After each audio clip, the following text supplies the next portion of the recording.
Well, keeping people warm is the number one priority right now for the Community Foundation of the North Okanagan.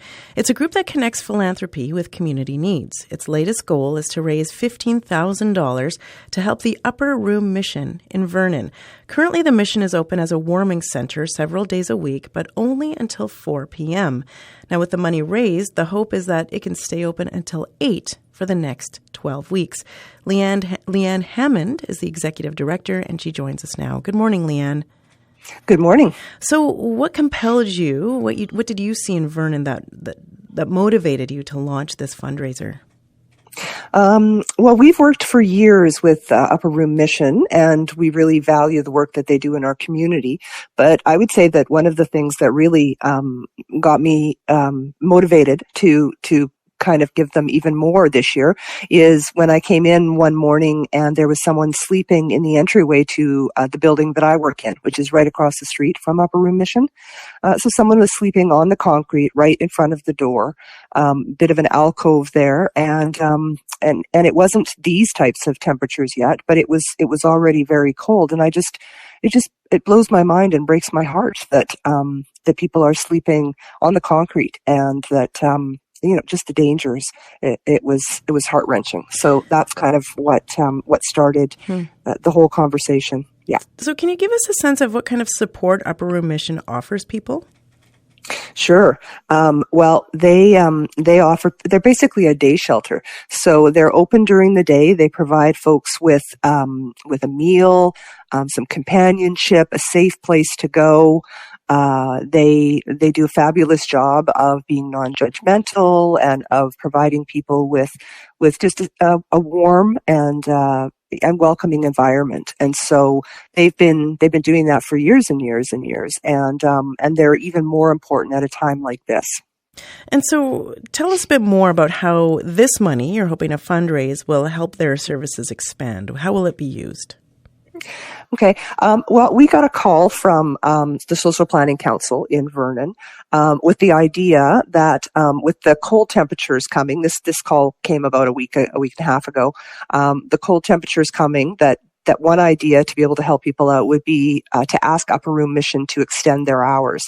So instead of closing kind of before dinner, if they could stay open until 8 o'clock, hire some extra staff or extend the hours of some of the staff that they already have, they would be able to provide a dinner meal, and then they would be able to stay open so people could stay out of the cold for longer. The idea was to find a way to provide service that would keep people out of the cold for the longest possible time. There are significantly more shelter beds in Vernon now than there were last year, but and I'm talking about overnight shelter beds. Mm-hmm. However, there are an incredible increase in number of people who are unhoused. So there's still not enough shelters for people to go to. So the idea was that if Upper Room Mission can stay open later, and then we can also get the warming bus going, and there's only about an hour in between those times, then we can keep people safe and out of the elements. Now, in our last hour, we spoke to BCA Liberal MLA Tom Shipik about the need for a warming centre in Cranbrook. And, he's just one of the many people in that community frustrated by the lack of a warming centre there. So how common is it, for an organization like yours to have to step in and provide emergency funding like this? Unfortunately, it's becoming more and more common. I think that with the increase in the number of people that are struggling, the number of people who are ending up on the street because of the inflation, because of the price of groceries, because of the increase in the cost of living and shelter costs, philanthropy is starting to become relied on, along with government. One thing is that philanthropy can step up quicker in emergencies, but certainly the big picture push has to be on government to be able to solve these sorts of problems. This is not something that $15,000 is going to solve.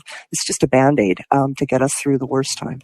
And what are you hearing from some of your donors? Do they feel frustrated that they have to donate their money this way?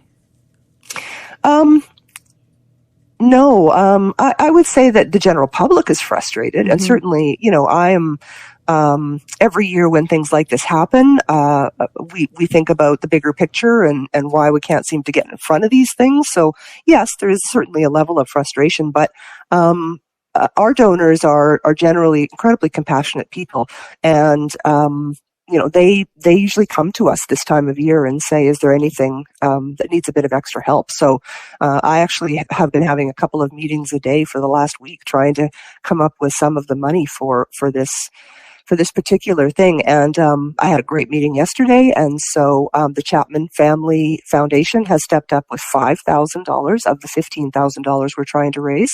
And the Galbraith Family Foundation has also stepped up with $5,000. So I'm absolutely thrilled to announce that we're now looking only for $5,000.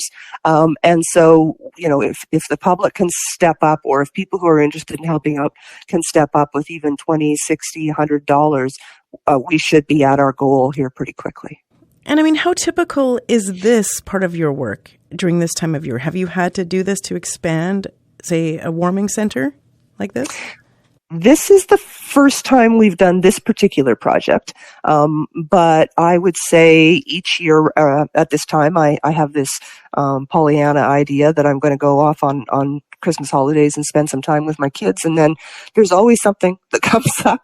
So, in past years, it's been food security, and we've been trying to match funds for Salvation Army, for the food bank. We already did that this year. We've already been working on that separately with Silver Star. And various other programs always seem to come to a head around this time. It's interesting because people feel the most generous and the most compassion for others at this time, but we know that these problems are far deeper, and that this is maybe the time that people step up to help out, but that like I said, the problems themselves are year round, and we need to go and look at upstream solutions and the much bigger picture. And I mean, so is this money, so you're obviously your organization does this to help and support your community whatever way it needs, but is there something you would like to see this money going towards, other than housing, other than doing something that you feel that it could be government role or local government role to be supporting people at this time during a cold snap, for example? Well, certainly, these things need to be planned far more in advance. We know that there's going to be a cold snap every year, and we know that throughout the year there are going to be issues. Certainly, the government has stepped up with some money for shelters and for various other programs, but the amount of money needs to be higher. The amount of work that needs to be done around looking at the housing crisis obviously needs to be looked at in further depth, and I know that those things are going on, and the connection between it and mental health. Folks that are on the street that are hard to house that's certainly a very real problem. But yeah, our organization is usually focused on endowment funds, building funds with members of our community that provide ongoing support. We're usually far more, thinking things through, planning, doing things on an ongoing basis, looking at root causes, those sorts of things. So, doing little spontaneous fundraisers is not really what we're built to do. Well, Leanne, thank you very much for speaking with us this morning. I appreciate it. Thank you very much. So if folks want to give, they can go onto our website, or they can give directly to the Upper Room Mission. I thank you very much for the opportunity. We appreciate it. Thank you very much. Bye-bye. Thank you. Bye-bye. Leanne Hammond is the Executive Director of the Community Foundation North Okanagan. You can search for them online to find out more about the work they do. You can check out their website, cnfo.org. This is Daybreak on CBC Radio 1. Well, today